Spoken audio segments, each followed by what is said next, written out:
On one recent Saturday, I jumped out of an airplane.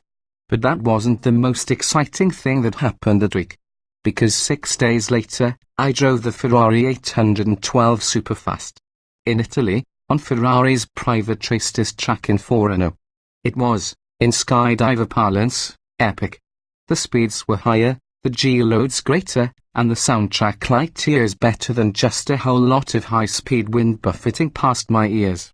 The 8 in this car's name denotes the 800 horsepower the engine generates on the metric scale. As measured on this side of the Atlantic, though, it's a mere 789, an extra 59 over the F12 Blinetta that this model replaces.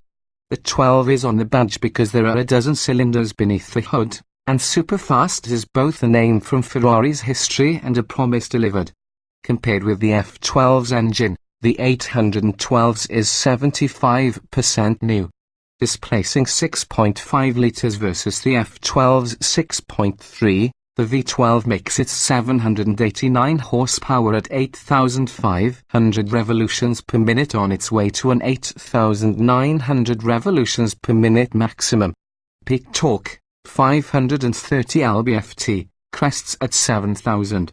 Below 5,000 revolutions per minute. The 812 is a pussycat, but as the revs rise, power seems to build exponentially. There is about 600 horsepower at 6,000 revolutions per minute, 700 at 7,000, and as the tach winds up, the compounding sensation of acceleration is stupefying. The engine revs so far past the initiation of insanity that each red line upshift is almost a relief. Expect the 0 to 60 mph sprint to be over in just 2.8 seconds and the quarter mile to pass in 10.8 ticks or so. And then there's the sound. It's your very own Formula One fantasy, heaven's own chainsaw. Agile? Must be Italian. The handling, too, is something out of a fantasy. Ferrari's first ever electrically assisted power steering system directs the 812, and it's a solid effort. As we trundled through the streets of Maranello just outside the factory gates, it felt maybe a touch overboosted. But once the town gave way to hills and fields, we realized that the steering matches the feeling at the entire car. Agility we expected, but the whole car feels unbelievably light, like the world's most furious Mazda Miata. Here is a roughly 3,900-pound car with a giant 6.5-litre engine in its nose. But it is unbelievably dexterous, like a V12 wingsuit. The steering is immediate and effort builds faithfully, but there's very little feedback from the road surface. Given how great the steering is in other respects, though, we'd give it just a couple of years before Ferrari perfects it, making access to the best steering on the planet another reason to resent the 1%.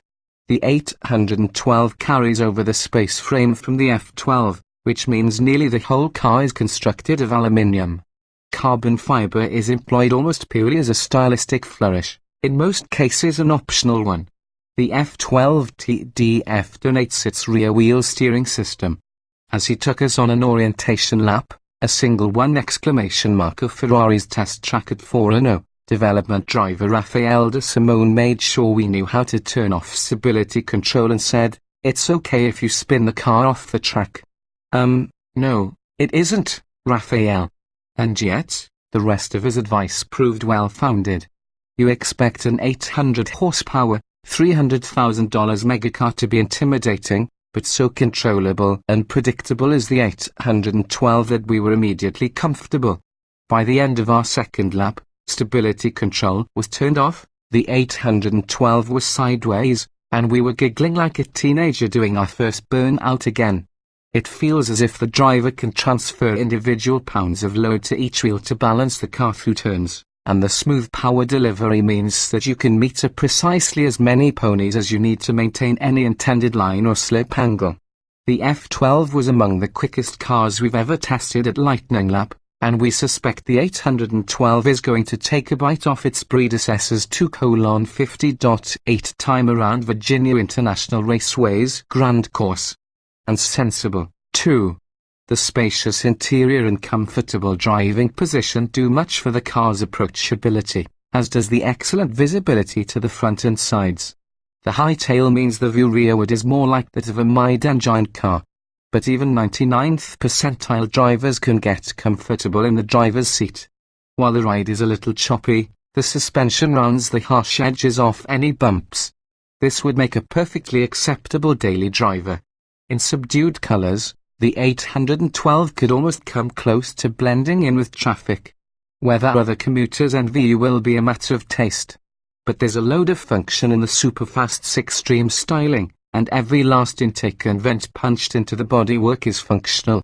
With about a dozen different passageways through the bodywork, air doesn't just flow around the 812, it passes through it much like it slips through a skydiver's fingers. And like a skydiver falling from an airplane, the Superfast driver will never be bored. He'll also have something much better to listen to.